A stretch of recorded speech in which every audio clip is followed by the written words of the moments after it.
original ay waay féexal sa xol original neexal bu te am na goût. Original 100% pur jus de fruits orange.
man maa koy téye lii dama ko àttal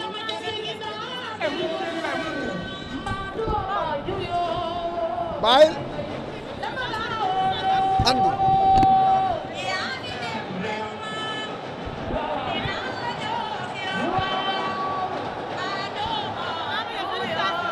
sa yoon nekku sa yoon nekku sa yoon nekku fi yow faraloo ma nëb nga faraloon nëb nga faraloon waaye yàlla def na jàmm waxoon naa leen ko nee naa ne kii man ak moom du làmb xam nga làmb day ànd ak coow làmba ànd ak coow mais du ma kii si làmb non man Tapha Gueye 2 laa war a bëre waaw waaw bu ko neexee mu ñëw tamit ma jaar si kawam jàll jël Tapha Gueye 2 mais dama bëgg ñu jox ma ñaari avance. bu si ne soxla woo ko. waaw ñaari avance. mu ngi sama ginnaaw. non xam man daa am ñu ba dama am ay kilifa. yoo xam ne dañ su ma juumee dañ may woo. keroog dañ maa woo ne ma damaa juum. waaw damaa juum. maa ngi jégalu waa Sénégal yi man dama am ay nit. buñ ma waxee bu ma juumee ñu ne ma bul bàyyi. damay continuer si luñ bëgg. ñoom rek laay topp. waa Yëmbal dañ maa sas maa ngi gërëm ñëpp di ñaanal Diop do yàlla may ko ndam ñëpp kuy bëre Yëmbal ñu ngi lay ñaanal gërëm waa Are Yaaw Jaar waa Buur waa Kayaar di gërëm Fatima sama jabar jooju moo ma yoroon di ma jox lekk di ma jox naa maa koy sant ba nii mu ngi suñ kër ñu bëri dañoo doon ñii ay Touba ñii ay Mbuur Tiwaawan ñëw sama làmb tey toogu maañ Aba joxuma woon Aba joxuma Aba bi may ngemb la ma woo ne ma dama fàtte dama biddante dama doon nelaw waaw bi may ngemb mais après envoyé na ma xaalis maa ngi gërëm ñëpp waaw waaw loolu la yàlla dogal fii ñun soxoruñ ñun dañoo ñaan yàlla même suñuy rakk ñëw fekk ñun ñu amoon dose fay yaawoo ngi ni bu ko neexoon mu soxor du ma topp waa léegi ni yaaw fayee noonu damay fay ma ne man continué wu ma di am dose loolu déggoo li ma la wax man bëgguma sax di continuer di xaw te samay moroom yi nekk man dama bëgg a xajal ñëpp su ma xeewee ñeneen ñëw man soxoruma pare naa pour bëre Reug Reug maa ngi koy ñaanal jàmm sama champion la koy nangu naa waaw ñoo far nang ma seet dina ñëw bul xalaat yow wéegoon naa la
original ay waay féexal sab xol ah original neexal bu te am na gu Original 100% pur jus de fruits orange.